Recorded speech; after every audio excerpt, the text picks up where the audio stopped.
하나님 말씀 보도록 하겠습니다. 출애굽기 25장 1절부터 9절까지의 말씀입니다. 저와 여러분이 한 절씩 교독하고 마지막 절은 합독하도록 하겠습니다. 출애굽기 25장 1절부터 9절까지의 말씀입니다. 한 절씩 교독합니다. 여호와께서 모세에게 말씀하여 이르시되 이스라엘 자손에게 명령하여 내게 예물을 가져오라 하고 기쁜 마음으로 내는 자가 내게 바치는 모든 것을 너희는 받을지니라. 너희가 그들에게서 받을 예물은 이러하니 금과 은과 놋과 청색, 자색, 홍색 실과 가는 배 실과 염소털과 붉은 물 들인 수량의 가죽과 해달의 가죽과 조각목과 등류와 관유에 드는 향료와 분향할 향을 만들 향품과 호마노며 에봇과 흉패에 물릴 보석이니라. 내가 그들 중에 거할 성소를 그들이 나를 위하여 짓되 합독합니다. 물은 내가 내게 보이는 모양대로 장막을 짓고 기구들도 그 모양을 따라 지을지니라. 아멘. 네, 우리 주변에 있는 분들에게 이렇게 한번 인사하도록 하겠습니다. 당신은 나를 웃게 만드는 은사가 있는 것 같습니다. 네. 다시 한번 인사하겠습니다. 비웃지는 마십시오. 네. 네, 비웃지 마시고 웃게 만드는 은사로 서로에게 기쁨을 줄 수 있는 우리 빛가수 공교회 성도 되시기를 주님의 이름으로 축원합니다. 네, 오늘은 어쨌든 이제 그 출애굽기의 98번째 시간입니다. 25장인데 98번째니까 대부분 야, 출애굽기 200번 하겠다 생각하고 계시지만 좀 그렇진 않을 것 같고요. 어쨌든 간에 오늘부터 좀 중요한 파트에 들어갑니다. 사실 기독교의 역사 속에서 성경 전체가 다 본문으로 다루어지는 것 같지는 않습니다. 어떤 본문들은 설교가 잘 되지 않는 본문도 있고 어떤 본문은 예수 믿지 않는 사람도 알 만큼 자주 설교되어지는 본문도 있는 것 같습니다. 특별히 그런 차원에서 이 성막에 관련된 설교는 상당히 난해함을 가지고 있는 본문인 것 같습니다. 왜냐하면 해석하는 사람마다 각자 그 해석의 영역이나 관점이 너무나 다른 시각들이 많기 때문에 다양한 해석들이 있고 그 다양한 해석의 깊이와 동의가 일반화되기는 참 어려운 내용들이 있습니다. 특별히 이 성막은 대부분의 그 해석하시는 분들이 풍유적, 즉 영예적인 해석을 하십니다. 그래서 뭐 요거는 뭐다, 요거는 뭐다 이런 식으로 어떤 짜맞추기 형태를 하다 보니까 때로는 이거는 좀 아닌 것 같다라고 하는 좀 무리한 해석들도 많이 나오는 것 같고 또 그 해석조차도 공통됨을 이루고 있는 것이 거의 없습니다. 제가 이 성막을 공부하고 같이 연구하기를 소망하면서 기도하면서 하나님 이게 제 주관적인 해석보다는 그냥 성경에 있는 본문의 내용이 연결고리가 좀 잘 연결되게 해주셔서 본문만 가지고 좀 설교할 수 있게 도와달라고 좀 기도를 많이 하고 이 성막 설교를 풀어가려고 합니다. 특별히 그러기 위해서는 성막이 가지고 있는 위치와 의미가 무엇인지를 먼저 좀 깨닫고 큰 의미에서 성막이 출발되었을 때 이 성막 속에 하나님께서 어떤 미닝들을 담아 놓으셨는가 이것을 좀 보시면 나중에 뭐 작은 부분들을 볼 때 그것을 기준하여서 해석하시고 이해하시기가 좀 쉬울 거라고 생각을 합니다. 그래서 오늘 이 성막 설교는 굉장히 중요하게 다룰 것이고 또 중요하게 다루는 것만큼 자세하게도 다룰 것입니다. 그래서 여러분에게 의미 전달이 분명히 되어지고 그 의미를 통해서 성경이 말하고자 하는 바를 깨달을 수 있는 그런 귀한 은혜가 있어서 빛과수공교회 성도들은 성막 그러면 뭐 그 정도는 다 알아 라고 얘기할 수 있을 만큼 그렇게 우리 모두가 이 내용들을 공유하고 진리 가운데 기쁨이 있고 웃음이 있는 그런 은혜의 시간 되시기를 주님으로 축원합니다. 자, 먼저 이 성막을 성경 출애굽기 전체 내용 속에서 어떤 위치 속에 있는가를 먼저 살펴보시면 좋겠습니다. 먼저 보시면 제가 그 간지에 전체 도표를 좀 실어드렸는데 1장부터 19장까지의 사건이 출애굽 사건이었죠. 그죠? 그리고 이제 20장부터 23장까지가 율법과 그 대표로 하는 십계명 그리고 그 자세한 내용들이 세부적인 내용들이 기록되어 있는 계명들이 있었습니다. 그죠? 그래서 이 율법이 어떤 원리로 주어졌냐면 하나님의 백성 즉 구원받은 자들에게 그 구원의 삶이 어떻게 이루어지는지를 온전하게 이루어져야 될 것을 하나님으로부터 가능하다는 것을 알리기 위해 이 십계명은 원래 주어질 때 어떤 법으로 주었어요? 지킬 수 있는 법으로 주어졌어요? 지킬 수 없는 법으로 주어졌어요? 지킬 수 없는 법으로 우리에게 주어졌다는 거예요. 이건 무슨 의미냐면 이 율법과 계명이 너무나 엄격하고 너무나 기준이 높아서 우리가 죄인된 모습을 가지고 그 계명에 도달할 수 있다 없다? 없다라고 우리는 확인했습니다. 그러고 나서 하나님께서는 이 계명에 대한 해주셨어요. 원래는 이 의미를 제대로 알았으면 이 계명을 사실은 언약 관계로 맺는 사람은 우리 죄인들의 입장에서는 안 맺어야 더 좋은 거였는데 이 죄인들이 뭐라고 대답을 하냐면 우리 이거 다 지킬 수 있습니다. 그러면서 막 용감하게 맺어요. 근데 이거를 지킬 수 없다라는 걸 누구는 아셨죠? 하나님하고 모세는 알았어요. 그래갖고 모세는 뭘 준비했느냐? 이 숫 양의 피를 준비했죠. 양동이에다가. 그래갖고 이 양동이에 있는 피를 그들이 아멘으로 화답할 때마다 그들에게 뿌려버렸습니다. 그 피가 뭘 상징했죠? 속죄함을 상징했죠. 그러니까 내가 언약을 지킬 수 있어요라고 말할 때마다 거짓말한 거예요. 이미 죄를 진 거예요. 여러분 그래도 우리도 이런 죄 많이 지셨죠, 그죠? 기도하시면서 하나님 다시는 이런 죄를 짓지 않겠습니다라고 기도한 적 있으시죠, 대부분. 예, 그게 뭐다? 그게 이미 죄다. 예, 성경 그렇게 얘기하는 거예요. 그리고 십계명이 얼마나 엄격한 법인지를 알고 그 언약식을 통하여서 하나님은 이미 우리가 그 언약을 어길 걸 아셨어요, 모르셨어요? 알고 계셨어요. 알고 계셨기 때문에 이 언약을 어긴 자들의 대가는 뭐예요? 죽음이었어요. 죄의 결과는 죽음입니다. 그래서 이 죽음으로부터 우리를 해방하시기 위해 하나님께서 우리에게 허락하신 내용이 뭐냐면 바로 성막인 거예요. 이 성막의 기능이 무엇이냐면 성막은 그 안에서 예배드리는 사람들은 그 율법을 어긴 죄의 책임으로부터 자유함을 얻는 겁니다. 즉 율법의 죄악이 우리에게 계명을 틈타고 들어와서 저와 여러분이 너는 죽을 수밖에 없는 죄인이야 라는 선언을 율법으로 인해 우리에게 주어졌을 때 그 죽을 수밖에 없는 죄에 대한 책임을 예배를 드리고 제사를 드림으로 말미암아 용서함을 받는 곳, 바로 그것이 성막이었다는 거예요. 그래서 이 성막의 설계도를 하나님께서 모세에게 주시고 계셨다는 거예요. 어디에서요? 시내산 꼭대기에서. 이걸 주고 계시는 그 상황 속에서 어떤 일이 벌어지느냐? 이스라엘 백성들이 성막이 완성도 되지 않았는데 죄를 지어버렸어요. 그게 뭐다? 여러분 잘 아시는 금송아지 사건이 진행되는 거예요. 그게 32장부터 34장까지 수습하는 장면까지가 그 내용입니다. 그러니까 하나님께서 이 금송아지 사건으로 타락한 이스라엘 백성들을 떠나십니다. 떠나는 걸 어떻게 이미지로 보여주셨냐면 그 영광의 구름이 그 공동체를 떠나 진 밖으로 나가버렸어요. 예. 그러니까 우리 가끔 이제 엄마 아빠가 그 자식들이 말을 잘 안 들으면 나가시잖아요. 그죠? 예. 보통은 이제 부모가 하다 말을 안 들으면 무시하다가 그것도 안 되면 이제 상관없는 것처럼 행동할 때가 있어요. 오늘 아침에도 찬이가 오빠가 부르는 대답 안 하는 거예요. 그랬더니 제가 야 오빠가 부르면 대답을 해야지. 잘못했지? 잘못 안 했대요 자기는. 끝까지 대답 안 하는 거예요. 그러니 우리한테 뭘 요구하길래 부모도 아는 척 안 했어요. 그래도 잘못 안 했대요. 언제 그것을 회개했느냐? 여기 예배당에 들어오니까 마음이 녹아져가지고 자기가 잘못했다고 얘기하는 그런 고집이 우리 안에 똑같이 있는 거예요. 그래서 이 금송아지의 사건을 통하여 얼마나 이스라엘 백성들은 자신들이 죄인인지를 본 거예요. 이미 용서만 받을 길이 없는데 죄를 지어버린 거예요. 그래서 영광의 그룹이 떠나가지고 하나님과 함께하지 않습니다. 그러니까 모세가 여기저기를 왔다 갔다 하는 거예요. 회막이 밖으로 나가버렸거든요. 그래서 그 공동체 밖으로 나간 회막을 왔다 갔다 하면서 이 모세가 이 사태를 해결합니다. 그래서 해결한 내용이 뭐냐? 야 아직 하나님 편에 서 있는 사람 나와. 그럴 때 레위지파가 나와요. 칼 딱 차고 이쪽 끝에서 저쪽 끝까지 가면서 걸리는 사람 다 죽여. 그게 부모든 자녀든 형제든 이웃이든 다 죽여라. 그래갖고 그날 죽은 사람이 몇 명이 죽어요? 3,000명 가량이 죽어버립니다. 그리고 난 다음에 그 금송아지를 녹여가지고 다 먹여버려요. 그런 다음에 이 내용들로 인한 중보를 하나님과 계속합니다. 하나님의 내용은 뭐? 하나님의 판단과 결정이 무엇이었냐면 내가 이 백성 다 쓸어버리겠다는 거예요. 그리고 모세 너부터 다시 출발하겠다였어요. 그때 모세가 어떻게 중보하냐면 하나님 만약에 그렇게 하시면 열국에 있는 모든 나라가 하나님 비웃습니다. 자기 백성이라고 애굽에서 이끌어내더니 광야에서 다 죽였다고. 하나님 그렇게 하지 말고 좀 참으시라고. 하나님이요 왜 그럴 때 있잖아요. 우리가 막 보통 남자들이 싸울 때 보면 막 이렇게 쳐봐 그러면 막 붙어요. 그러면 주변을 바라봐요. 왜죠? 말리라고. 예. 자기는 잡아달라고. 그래서 이제 이 모세가 계속 하나님께 중보를 하는 그거를 하나님 못 이기는 척 받으시면서 뭘 하냐면 야 이제 성막 지어라고 말씀하시는 거예요. 예. 그게 이제 35장입니다. 그러니까 여러분 이스라엘 백성들은 하나님과 분리된 상태에서 하나님의 말씀도 들었고 모세가 어떻게 중보하고 있는지도 다 경험한 거예요. 그러고 나서 성막 지으라고 하니까 이들에게 무슨 길이 열린 거예요? 죄를 용서함 받을 살 길이 열려버린 거예요.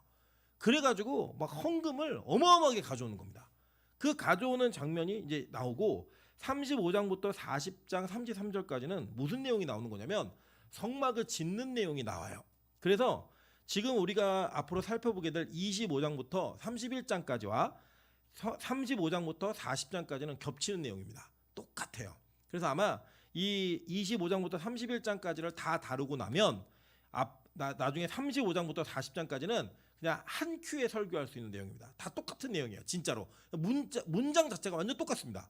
그렇게 일이 이루어지는 그 내용들을 경험하게 될 거예요. 그리고 난 다음에 이게 성막이 완성되니까 하나님께서 떠나셨던 그 영광의 구름이 다시 진중으로 들어오는 그 장면으로 출애굽기가 끝납니다. 그게 출애굽기예요. 그러니까 이 출애굽기 안에서 성막이라고 하는 이 성막은 지금 이스라엘 백성들이 출애굽해서 구원받은 사건보다 훨씬 더 중요한 의미를 지녀요. 여러분 잘 보세요. 이스라엘 백성들은 이미 6월절 그 어린 양의 피를 경험하면서 그들은 구원받았어요.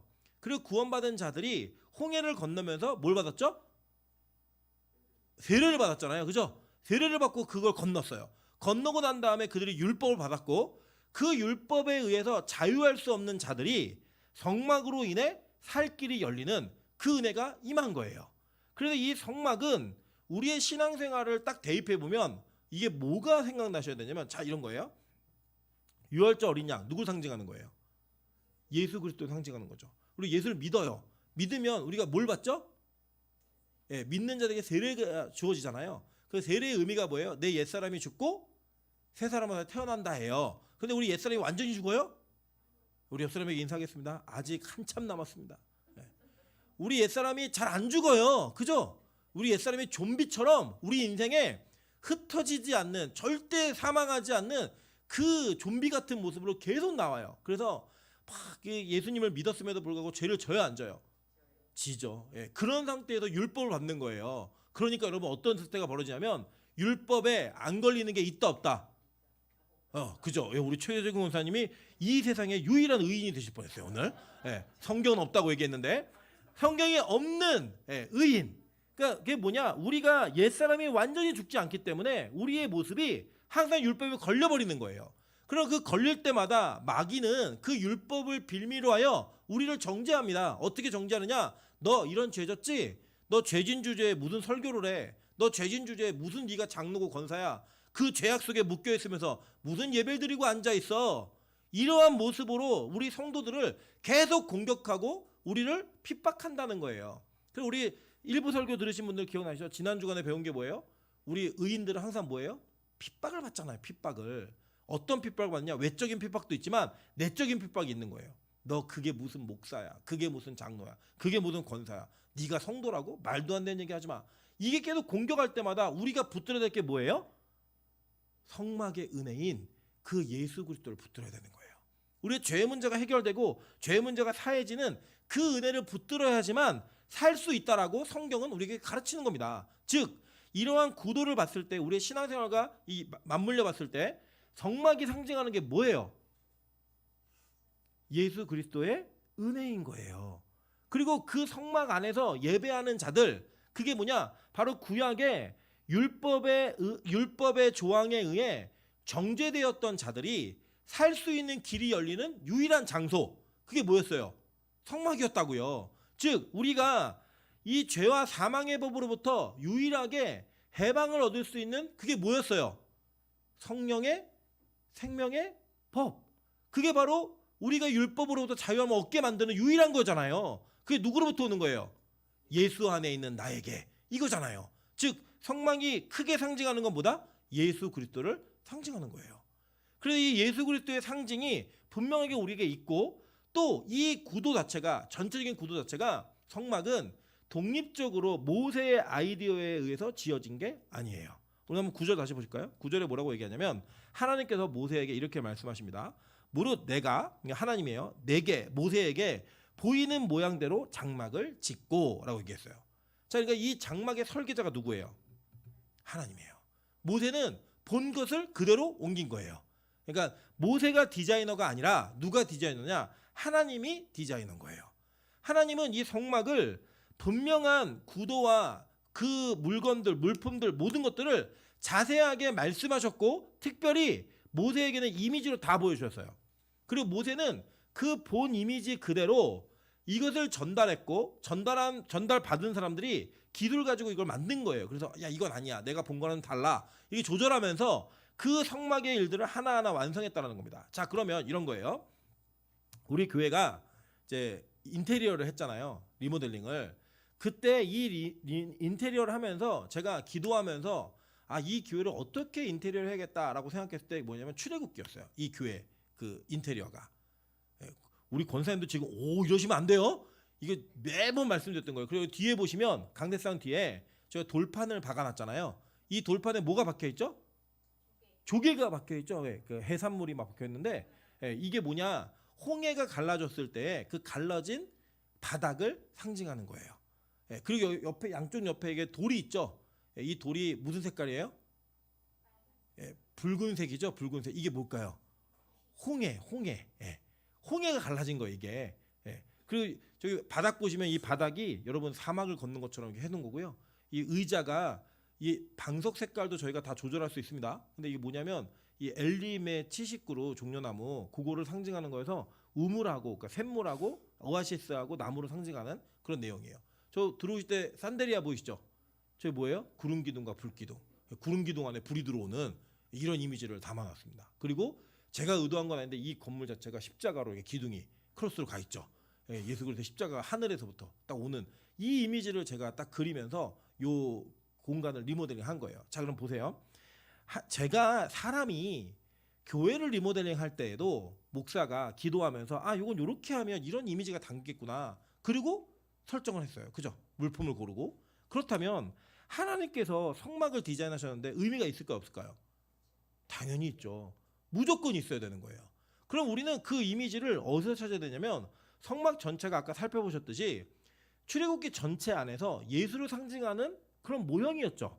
그리고 그 모형을 그대로 예수를 상징하는 모형으로 옮겼을 때 이 성막 안에 있는 물품들, 구도들, 배치들 이 모든 것들은 다 하나님의 계획과 의도 안에서 디자인되었다면 이것은 반드시 무언가를 지칭하는 모형인 거예요. 무언가를 상징하고 있는 것이고 그것을 잘 살펴보면 그 안에 이게 뭘 얘기하는지를 알 수 있는 단서들이 성경 안에 기록되어 있을까요, 없을까요? 있어요. 그걸 찾아가는 거예요, 우리가. 자, 먼저는 성경의 진술을 보면서 한번 살펴보도록 할게요. 자, 히브리서 8장 5절입니다. 우리 다 같이 한번 읽어보겠습니다. 자, 시작. 그들이 섬기는 것은 하늘에 있는 것의 모형과 그림자라. 모세가 장막을 지으려 할 때 지시하심을 얻은과 같으니 이르시되 삼가 모든 것을 산에서 내게 보이던 본을 따라 지으라 하셨느니라 라고 얘기해요. 자, 그러니까 그들이 섬기는 것이 뭐냐면 성전이에요. 지금 그러니까 성막과 성전은 이게 같은 이미지로 그냥 생각하시면 돼요. 왜냐하면 이게 좀 확장된 거고 이 전체적인 크기는 달라졌지만 디자인되었던 것은 역시 다윗에 의해서 디자인이 다 되어졌고 솔로몬이 시공한 거예요. 자, 그래서 이 전체 내용을 보시면 지금 성전을 열심히 섬기고 있는데 그들이 섬기고 있는 성전, 즉 성막은 하늘에 있는 것의 모형이라는 거예요. 그러니까 하늘에 있는 것을 모형하여서 이 성막을 지었다라고 얘기합니다. 자, 히브리서 9장 11절부터 12절 다 같이 한번 읽겠습니다. 자, 시작. 그리스도께서는 장래 좋은 일의 대제사장으로 오사 손으로 짓지 아니한 것 곧 이 창조에 속하지 아니한 더 크고 온전한 장막으로 말미암아 염소와 송아지의 피로 하지 아니하고 오직 자기 피로 영원한 속죄를 이루사 단번에 성소에 들어가셨느니라 라고 얘기해요. 자, 이 장막이 있는데 더 크고 온전한 장막인데 어디에 속하지 않았대요? 읽으신 거예요, 그냥. 어디에 속하지 않았대요? 창조에 속하지 않았다고 얘기해요. 자, 그러니까 창조에 속하지 않았다라고 하면 이 땅에 존재하는 거예요, 아니에요? 아니에요. 이 땅에 존재하는 게 아니라고 분명히 성경은 얘기하고 있는 거예요. 이 땅에 존재하지 않는 더 크고 온전한 장막이 있다고 얘기하는 거예요. 여러분, 제가 여러 번 우리 교인들은 많이 설명을 들으셨을 텐데 요한계시록과 창세기가 있잖아요. 이 요한계시록과 창세기는 분명히 시간적으로는 창세기가 우선한 성경이에요. 그런데 하나님의 의도 안에서는 뭐가 우선한 성경이라고 그랬죠? 요한계시록. 왜 그랬죠? 디자이너가 사람을 그리려고 할 때 사람을 그릴 때 이 내가 어떻게 그려야 되지 하는 생각과 결정을 했을까 안 했을까요? 하죠. 하고 나서 그림을 그리기 시작해요. 여러분 그래서 조각 잘하는 사람한테 물었잖아요. 어떻게 이렇게 조각 잘하냐고. 딱 보고 딱 볼 때 조각 외의 것만 떼어내면 된다고. 그러니까 작품 외의 것만 떼어내면 된다. 이렇게 얘기를 한 건 뭐냐면 이미 그 사람 머릿속에는 돌이 있는데 그 돌이 완성품인 거예요. 조각으로. 그리고 거기에 맞지 않는 부분을 쪼아내니까 완전한 작품이 나오는 거죠. 그러니까 이 조각가에게는 처음부터 돌을 바라볼 때 자기가 완성하고자 하는 그림이 있었어요, 없었어요? 있었죠. 자, 그러면 하나님이 종말이라고 하는 건 완성이죠, 완성. 종말은 완성이에요. 하나님의 뜻의 완성이에요. 그 완성되는 개념을 미리 생각해 놓으셨겠죠. 그리고 창조를 시작하신 거예요. 그러니까 하나님의 의도 안에서 뭐가 먼저예요? 종말이 먼저인 거예요. 그래서 게알도스보스는 자기 책에서 뭐라고 얘기냐면 구원이 믿음을 앞선다. 이렇게 얘기해요. 무슨 얘기인지 아세요? 구원이 먼저 된 거예요. 그리고 우리 장로교는 그걸 예정이라고 얘기하는 겁니다. 하나님이 이미 천국에 누가 구원받을지 그 천국의 모습이 어떤지를 이미 다 하나님의 의도 속에 그려놓으셨어요. 그리고 나서 창조를 시작하시는 거예요. 이해되셨죠? 자, 이 개념을 잘 아셔야 돼요. 그래야 여기 성막이 이해가 되는 거예요. 자, 그러면 창조에 속하지 아니한 더 크고 온전한 장막은 뭐예요? 창조에 속하지 않은 더 크고 온전한 장막의 실체는 뭐예요? 천국이에요, 천국. 천국인 거예요, 이 온전한 장막. 그래서 여러분, 하나님의 장막이 우리를 덮으면 그 아래에 있는 자들은 뭐가 없어요? 눈물도 없고 슬픔도 없고 고통도 없고 사망도 없고 이 얘기를 하잖아요, 계시록에. 기억 안 나시죠? 감사합니다. 내년부터 요한계시록 다시 합니다. 이 장막이 덮여지면 그 장막 아래에 있는 자들은 고통이 있어요, 없어요? 없다라고 얘기했다고요, 계시록에. 계시록은 여러분 잘 기억하세요. 사도 요한이 천국을 보고 쓴 글이에요. 보고. 그러니까 천국의 실체가 사도 요한에 의해서 가장 가깝게 표현된 게 요한계시록이라고요. 그러니까 요한계시록에 나타난 그 장막은 뭘 상징하는 거냐면 새하늘과 새 땅을 그대로 얘기해 주는 거예요. 자, 이해되셨죠? 오늘 이거 다 못할 것 같아요. 여러분 하나하나 다 이해하고 가셔야 되니까. 왜냐하면 성막은 그 정도로 중요해요. 그러니까 이 천국은 천국에 완성된 그림이 분명히 있었고 그 그림을 본 사람들이 있어요. 그 중에 한 사람이 누구냐? 모세인 거예요. 그러니까 모세는 하나님이 보여주는 천국의 완성의 그림을 보면서 그 완성의 그림이 하나님께서 성막으로 미니어처로 이렇게 옮겨 놓으신 거예요. 그걸 보고 성막에 들어가는 물품, 그 장막의 구도, 이 모든 것들을 자기가 본대로 전달하고 기록한 내용이라고요. 그러니까 이 성막의 원 모델은 뭐다? 천국인 거예요. 그리고 그 천국의 모델을 그대로 옮겨놨기 때문에 성막을 제대로 이해하면 뭐가 열린다? 천국이 열리는 거예요. 자, 이해되셨을까요? 네. 이게 너무나 중요한 내용이에요. 그래서 여러분 제가 지금 간지에 성막의 구도를 이렇게 넣어놨어요. 이 성막의 구도 넣어놨는데 이거 성막하는 동안에 아주 무지막지하게 보실 거예요. 거의 외우다시피 그냥 눈 감으면 막 나오듯이 막 이렇게 보실 거예요. 보시는데 우리가 볼 때는 그냥 이렇게 이스라엘 사람들이 제사를 드릴 때 이러한 구도에 배치를 하고 이러한 모습으로 성막을 지었네라고 하는 걸 끝나지 않아요. 이 성막은 하나님께서 창조하신 이 창조 속에 천국의 모양을 담아놓은 모형인 거예요. 네. 이해되셨나요? 무슨 말인지? 그래서 이 성막이 그렇게 중요합니다. 자, 그렇다면 천국에서부터 시작된 이 성막, 이게 어떻게 시작되었는지, 그리고 이 사도 요한은 그 성막을 어떻게 보았는지 한번 성경을 보도록 할게요. 자, 계시록 11장 19절입니다. 이에 하늘에 있는 하나님의 성전이 열리니 성전 안에 하나님의 언약궤가 보이며 또 번개와 음성들과 우레와 지진과 큰 우박이 있더라 라고 얘기합니다. 자, 그러니까 요한이 계시록 11장에서 하늘나라를 봤는데 이 하늘나라에서 하나님의 성전이 열렸는데 그 성전 안에 뭐가 있대요? 하나님의 언약궤가 거기 있더라는 거예요. 그러니까 이 언약궤를 본 그대로 그냥 성막에다가 옮긴 거라고요. 자, 계속 볼까요? 계시록 21장 21절부터 27절입니다.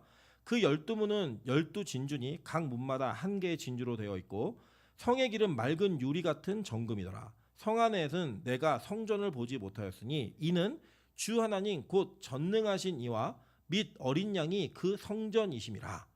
그 성은 해와 달의 비침이 쓸데없으니 이는 하나님의 영광이 비치고 어린 양이 그 등불이 되심이라. 만국이 그 빛 가운데로 다니고 땅의 왕들이 자기 영광을 가지고 그리로 들어가리라. 낮에 성문들을 도무지 닫지 아니하리니 거기에는 밤이 없음이라.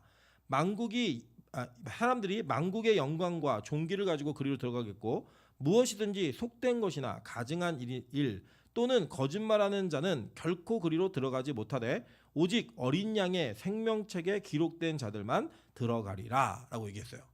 자, 이게 보니까 이 하나님의 성을 봤는데 거기에 성전이 있대요, 없대요? 없대요. 지금 못 봤다는 거예요. 근데 왜 못 봤냐 보니까 하나님 곧 전능하신 이와 어린 양이 그 성전이다 라고 얘기했어요. 자, 그러니까 어린 양이 성전이다는 곧 어린 양이 성막이다. 같은 이야기죠. 성전과 성막은 같은 거라고요. 같은 거. 그러니까 자, 이렇게 쉽게 이해하시면 성막은 조립식이에요. 이동식 건물. 성전은 고정식 건물이에요. 그 안에 있는 구도는 똑같아요. 나중에 제가 성전도 보여드릴 건데 똑같아요. 그래서 성전이 곧 어린 양이었다라고 얘기하는 건 이 성막은 곧 누구다?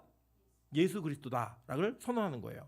그리고 그 땅에 가면 이제 완성된 모습으로 있는 거예요. 자, 창세기에 하나님께서 창조를 하신 다음에 날이 갈 때마다 뭐가 반복적으로 지나가죠? 저녁이 되고 아침이 되니. 그죠? 이는 둘째 날이라, 셋째 날이라 쭉 나가잖아요. 근데 이 땅은 뭐가 없어요? 카톡이 없는 게 아니고요. 이 땅은 뭐가 없어요? 네. 밤이 없어요. 밤이. 네. 온전한 낮인 거예요. 하나님의 빛으로 말미암아 온전한 낮이 거기 임하는 거예요. 그리고 창조 때에는 사람들이 무슨 몸이었어요? 벗은 몸이었죠. 그런데 이 땅에 가면 뭘 입어요? 흰 옷을 입잖아요. 세마포를 입잖아요. 그렇게 창조는 완성된 모습으로 창조된 게 아니에요.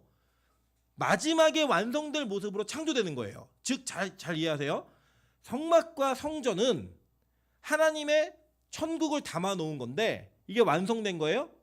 아니에요. 완성될 모습으로 창조된 거예요. 그래서 점점 이 성막은 완성됨으로 나아갑니다. 그리고 이 창세기 안에서 분명하게 뭐라고 말하냐면 창세기 안에서 이 성막조차도 원형이 있어요. 원형. 그 원형이 천국인데 천국과 성막 사이에 또 다른 원형이 있어요. 그게 뭘까요? 이 땅에 창조되어진 뭘까요? 에덴 동산이에요. 네. 그래서 이 에덴 동산의 구도가 성막에 그대로 담아져 있어요. 그러니까 이 에덴 동산은 뭘 상징해서 그려진 거예요? 뭘 본으로 그려진 거예요? 천국을 본으로 그려진 거고 그 천국을 본으로 그려진 것에 우리가 쫓겨났잖아요. 그 쫓겨남을 통하여 성막, 성전 계속 이어지는 거예요. 이게 안 신기하죠? 이제 이걸 찾아갈 거라고 우리가 이 출애굽기를 배우면서 한번 볼게요. 창세기 2장 8절부터 10절 다 같이 한번 읽어보겠습니다. 자, 시작. 여호와 하나님이 동방의 에덴의 동산을 창설하시고 그 지으신 사람을 거기 두시니라. 여호와 하나님이 그 땅에서 보기에 아름답고 먹기에 좋은 나무가 나게 하시니 동산 가운데에는 생명나무와 선악을 알게 하는 나무도 있더라. 강이 에덴에서 흘러나와 동산을 적시고 거기에서부터 갈라져 내 근원이 되었으니 라고 얘기해요. 자, 이게 에덴 동산의 모습인데 에스겔 선지자가 천국을 보고 뭐라고 기록하고 있나 한번 보도록 할게요. 에스겔 47장 8절부터 12절입니다.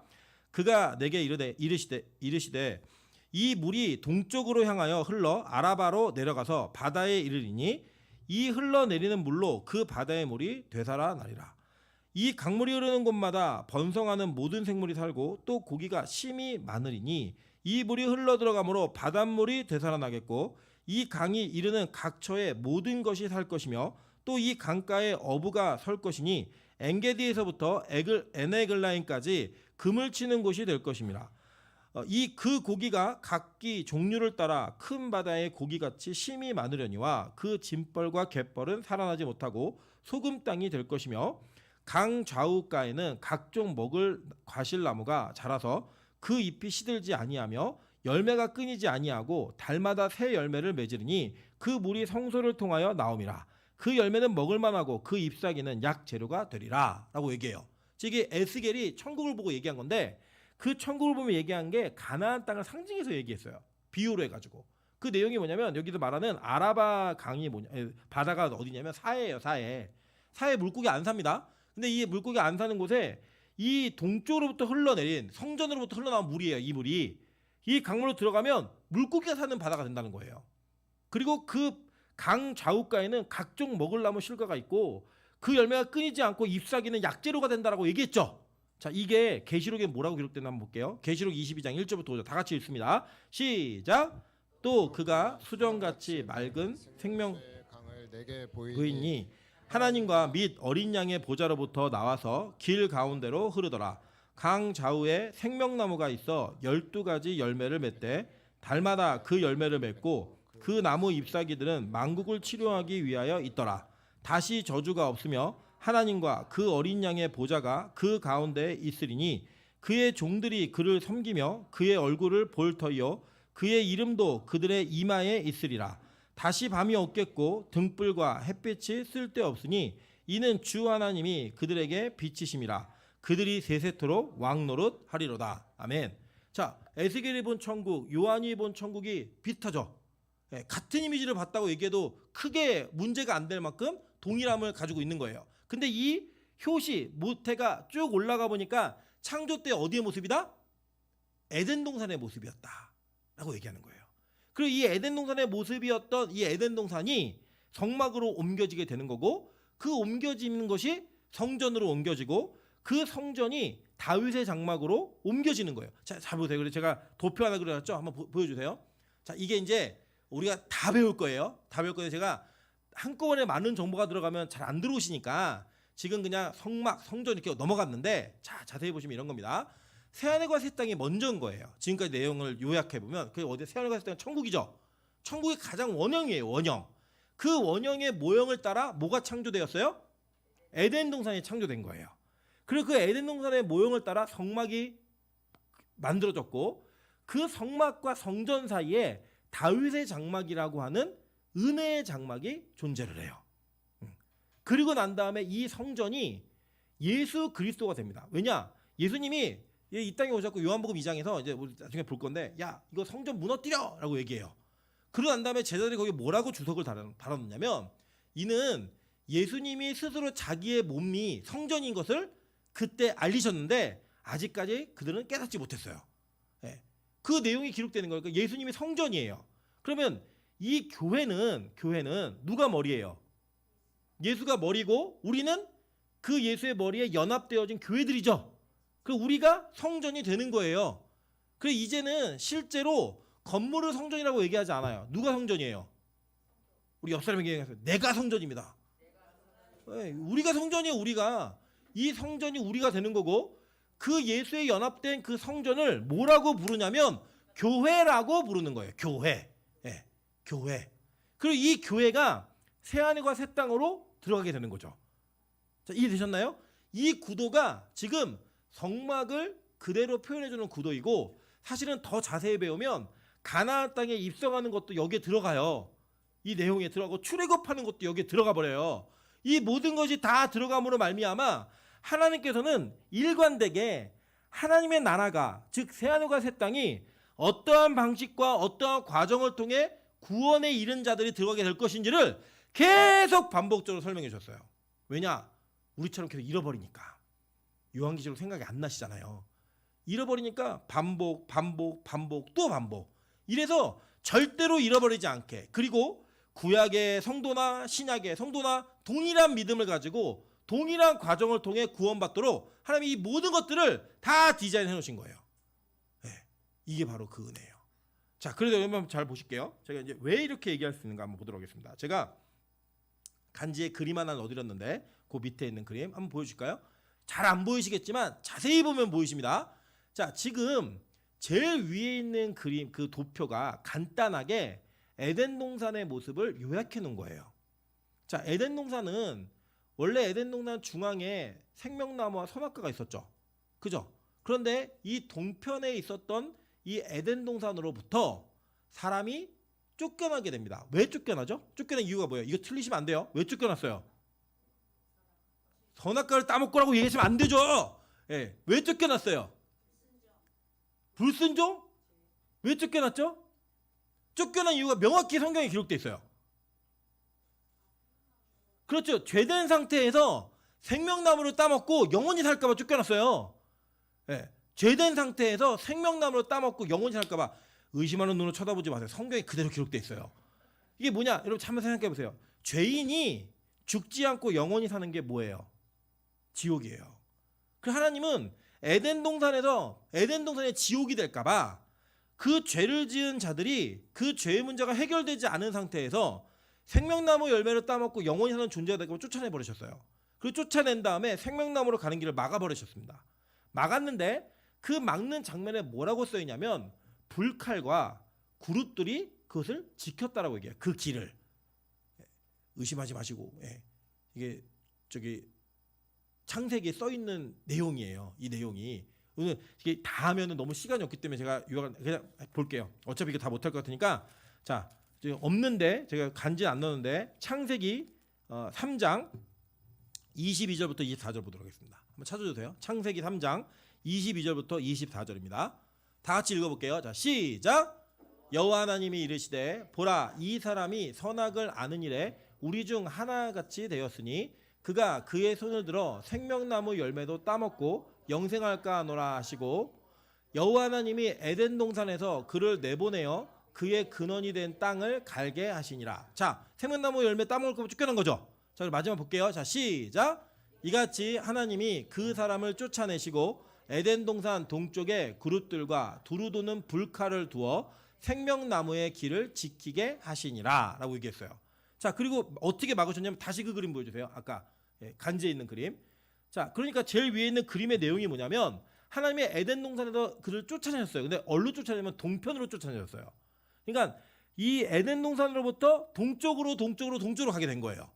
가가지고 다시 돌아오려면 뭘 통과해야 되냐? 첫 번째 불칼을 통과해야 돼요. 불칼. 그리고 또 오게 되면 뭘 만나야 돼요? 그룹을 만나게 되는 거예요. 그룹이 뭐냐? 천사예요. 천사. 네. 천사를 만나는 거예요. 그래서 케루빔이라고 하는 이 천사를 만나야 되는데 이 두 가지가 뭘 지키고 있다고 얘기해요? 생명나무 열매로 가는 길을 지키고 있는 거예요. 생명나무 열매로 가는 나무로 가는 길을 지키고 있는 거예요. 그게 바로 에덴 동산의 모습이라고요. 자, 여기까지 이해되셨죠? 자, 요게 이제 성막에 그대로 나와 있는 거예요. 자, 그 두 번째가 바로 성막이에요. 자, 아까 제가 이게 누누이 보게 될 거라는 그 지도를 그림 하나 단면도를 보여드렸잖아요. 그거 한번 기억을 해보시면 바로 볼 수 있을까요? 네, 자, 보시면 지금 이게 성막을 위에서 본 평면도예요. 평면도인데 자, 지금 저 위에 4자가 써 있는 게 그게 숫자 4가 아니죠? 네, 동서남북을 나타내는 거예요. 자, 동쪽이 숫자 4로 하면은 맨 끄트머리에 있는 중간 끝부분이 동쪽인데 지금 이 성막에 문이 나 있죠? 문이 어디에 있어요? 출입문이? 동쪽에 있어요. 그죠? 그러니까 예배를 드리는 예배자가 죄를 가지고 있는데 그 죄의 문제를 해결하려면 어떻게 움직여야 되냐? 동쪽으로부터 서쪽으로 가야지만 이 죄의 문제가 해결이 되는 거예요. 그죠? 네. 그래서 결국에는 대제사장이 지성소까지 들어가야지만 죄악의 문제가 해결되는 거잖아요. 하나님과 만남이 이루어지는 거잖아요. 그래서 그 길을 통과하는데 들어가자마자 만나는 게 뭐예요? 들어가자마자 뭘 만나요? 출입문 열고 들어가면 뭘 만나요? 재버리는 곳이 그 제단이 같이 있는 거예요. 패키지예요. 그게 한 세트예요. 그러니까 뭘 만나는 거예요? 번제단을 만나는 거예요. 번제단. 근데 이 번제단에서는 무슨 일이 벌어지는 거냐면, 자, 번제단은 여러분이 이제 오해하시는 분들은 제사장이 재물을 가져가면 대신 잡아주는 걸로 알고 계신데 아니에요. 여러분이 죄를 지으면 여러분이 짐승을 잡아요. 못 잡으면 그걸 도와주는 게 제사장이고 그 제사장이 어떻게 하면은 이 제사를 드릴 수 있는지를 알려주면 제사자가 그 당사자가 그 제물에 목을 따고 배를 가르고 다 하는 거예요. 그걸 하는데 사용하는 게 뭐냐? 칼이에요. 칼이 있어야지 찌르고 베고 할 거 아니에요. 각을 뜰 거 아니야. 한마디로 그 각 뜨는 일을 누가 하냐? 그 당사자가 하는데 그 각을 뜨는 장면 속에 의미가 담겨져 있어요. 무슨 의미냐면 자 보세요. 여러분이 성막에서 제사를 드리려고 제물을 가져가잖아요. 그럼 먼저 제사장이 검사를 해요. 흠이 있나 없나. 그게 뭐 저는 것, 눈먼 것, 병든 것 이게 아닌가 다 살피고 흠이 없는 소면 통과시켜요. 흠이 없는 제물이면 통과시켜주면 여러분은 그 제물에다가 여러분이 직접 안수를 해요. 안수를 하면 여러분의 죄가 그 짐승에게 전가되는 거예요. 임파테이션 되는 거예요. 그러니까 완전히 옮겨가는 거예요. 그러면 그 여러분의 죄는 누가 지금 갖고 있는 거예요? 짐승 재물이 가지고 있는 거예요. 그 재물을 누가 죽여요? 여러분이 죽이는 거예요. 각을 뜨는 거예요. 그러면 그게 그 누구예요? 그럼 이게 누구예요? 나예요. 또 다른 나예요. 또 다른 나. 그래서 유월절 어린 양을 집에 3일 데리고 있는 거예요. 또 다른 나를 내가 죽이는 거예요. 왜요? 죄가 가 있으니까. 그러니까 나는 원래 어떻게 죽을 놈이라는 거예요. 내가 각떠서 죽일 놈이라는 거예요. 그거를 내가 직접 그 짐승을 각을 뜨면서 경험하게 되는 거예요. 와, 원래 내가 이렇게 죽었어야 되는데. 그게 뭐냐? 칼을 통과하는 거예요. 칼을. 그렇게 칼을 통과하고 나면 이렇게 각떠진 재물을 어떻게 해요? 그 다음 순서가 뭐예요? 불에 태워요. 네. 이 번제단이 태우는 곳이에요. 이 불에다가 올려놓으면 그 불이 번제단에서 그 재물을 태워버려요. 태우면 이 연기가 하늘로 올라가죠. 하늘로 올라가는 걸 누가 받으시는 거예요? 하나님 받으시는 거예요. 그래서 이 재물, 이 제사라는 의미에는 뇌물이라는 뜻이 있어요. 뇌물이라는 뜻이. 우리 배우셨죠? 뇌물 주지 말라고. 거기에 그 뇌물을 하나님 받으시면서 이 죄를 지은 사람을 용서해 주시는 거예요. 그래서 이 불을 통과해야지, 칼과 불을 통과해야지만 그 죄의 문제가 해결이 되는 거예요. 자, 이해하고 계시죠? 다 따라오고 계시죠? 그래서 그렇게 통과하고 가면, 자, 계속 통과하면 물두멍이 나오죠. 이 물두멍은 저희가 나중에 제가 설명을 드릴 텐데, 이 물두멍은 이 세례의 의미가 있어요. 그 여기서 씻는 거예요. 그 나중에 이게 성전 가면 이게 물두멍이 호칭이 뭐로 바뀌냐면 바다로 바뀌어요. 바다.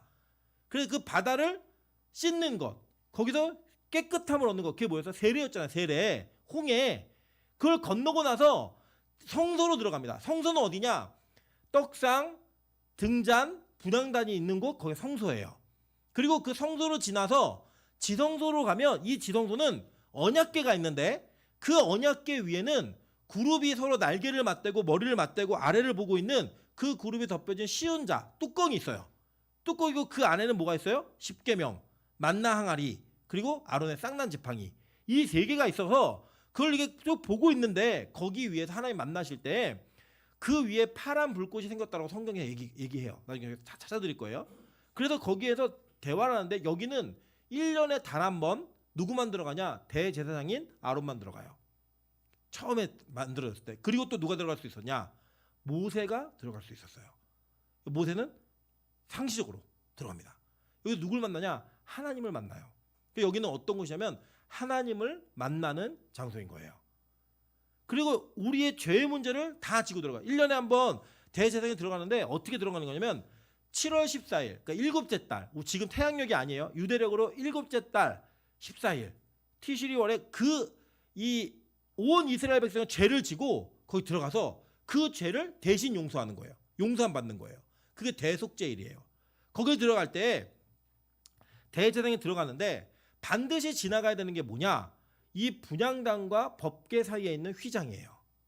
근데 이 휘장에 뭐가 수놓아져 있냐면 여기에 천사가 수놓아져 있어요. 그러니까 지금 동쪽에서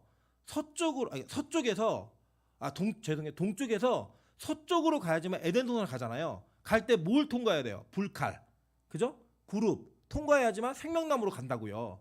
그 상징이 그대로 성막에 담겨져 있는 거예요. 동쪽에서 번제단, 칼과 불을 지나야, 그리고 그 휘장 뭐예요? 천사가 수놓아진 그룹들을 지나야 누굴 만나는 거예요? 하나님을 만나는 장소로 가는 거예요. 그러니까 이 성막 안에는 하나님께서 천국의 모형, 그리고 천국의 모형을 따른 에덴 동산, 그 에덴을 타락한 이스라엘 백성, 아담과 하와가 그 타락한 이스라엘 백성들이 어떻게 그 모형을 쫓아 회복돼야 되는지를 일관성 있게 설명하고 있는 거예요. 근데 이거 누가 만들었어요?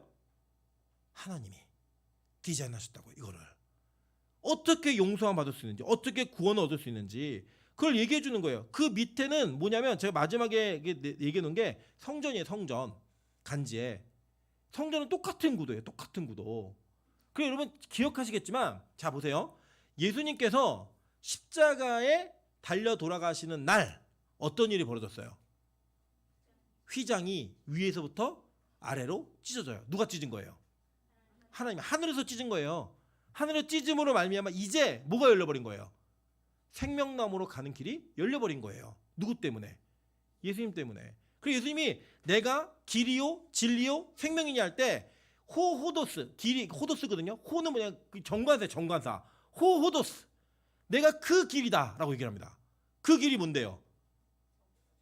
아니 그 전에 그 길, 우리 아는 거잖아요. 예를 들어 그 사람 이거 아는 거예요. 예를 들어 우리 교회차를 얘기하다 그 차가 고장났어요라고 얘기하면 우리 교인들은 알아요. 그게 뭔지.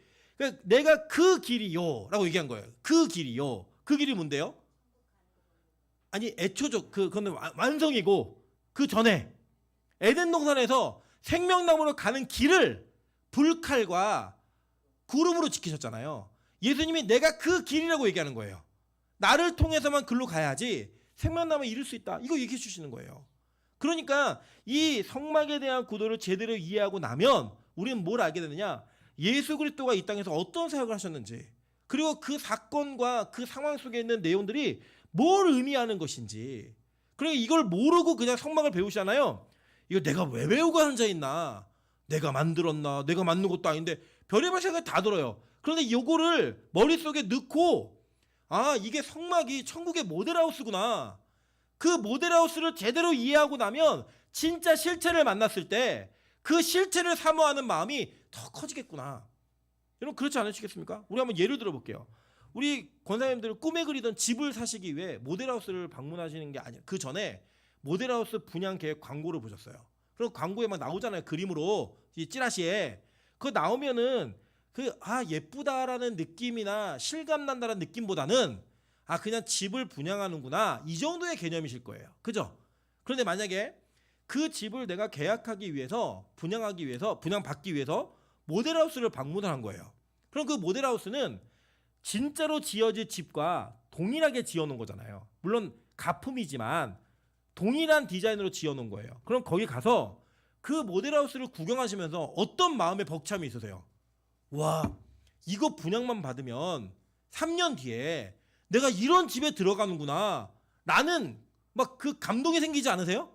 그리고 그 분양 받으면 받을 게 확실하면 친척, 사돈, 뭐 자녀들, 부모 다 모시고 가서 이게 네가 살 집이야. 모델하우스 구경 시켜주세요, 안 시켜주세요? 시켜주잖아요. 그죠? 그렇게 시켜주고 나면 그 집이 진짜로 이루어졌을 때 감동이 있어요, 없어요? 있잖아요. 그게 바로 성막이라고요. 그러니까 천국에 대한 사모함이 구체화될 수 있는, 천국에 대한 그 열망과 그 간절함이 실제화될 수 있는 그 내용이 뭐다? 성막인 거예요. 그래서 이번에 저희 교회가 필리핀 선교를 하면서 이 필리핀에 있는 목사님들에게 성막을 모형으로 조립할 수 있는 모형을 사가지고 갔어요. 그래서 그걸 만들었거든요. 근데 만들 때 우리 기호형제가 같이 가서 도왔어요. 기호형제가 뭐라고 얘기냐면 자기가 그 옆에서 그걸 만드는 거 보고 내용들을 보고 나니까 성막에 대한 설교 들을 때 좀 더 실감 있게 들을 수 있겠다는 거예요. 실감나게 들을 수 있겠다는 거예요.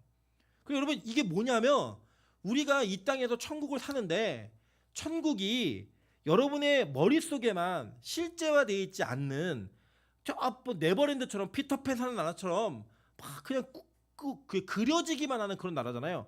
여러분이 천국을 실제하지 못해요. 감동을 느끼지 못한다고요. 그러니까 이 땅을 살면서 천국을 사는 사람으로 사는 게 아니라 그냥 이 땅을 사는 사람으로 사는 거예요. 그런데 그 천국을 실제하고 그 천국에 대한 소망감이 생기잖아요. 그 이 땅을 사는데 어디 사는 것처럼 살아요? 천국을 사는 것처럼 사는 거예요.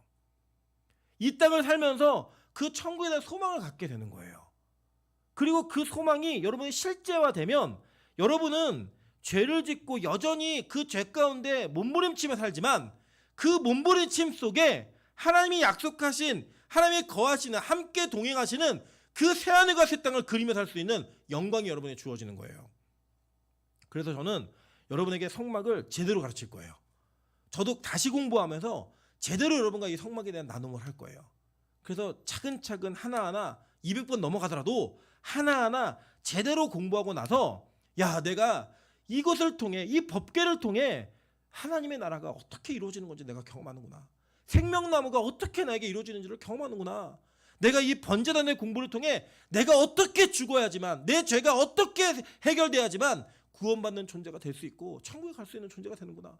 물두멍에서 내가 어떻게 씻어야지 그 은혜가 나에게 임하는지를 그 삶에서의 신앙 생활이 나에게 실제화되어지는 그 영광을 경험하시게 될 수 있도록 최선을 다할 겁니다. 그럼 그것을 위해 기도하셔야 돼요.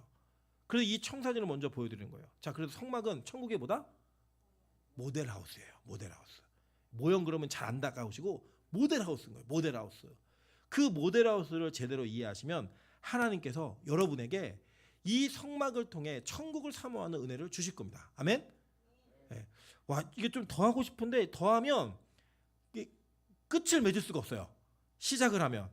네. 안타깝네요. 그래서 아마 1장 25장 1절부터 9절을 몇 주에 걸쳐서 할 거예요. 아마 몇 주에 걸쳐서 하시면서 한 가지 한 가지 이루어 가실 때 내가 이 성막을 좀 제대로 배웠으면 좋겠다.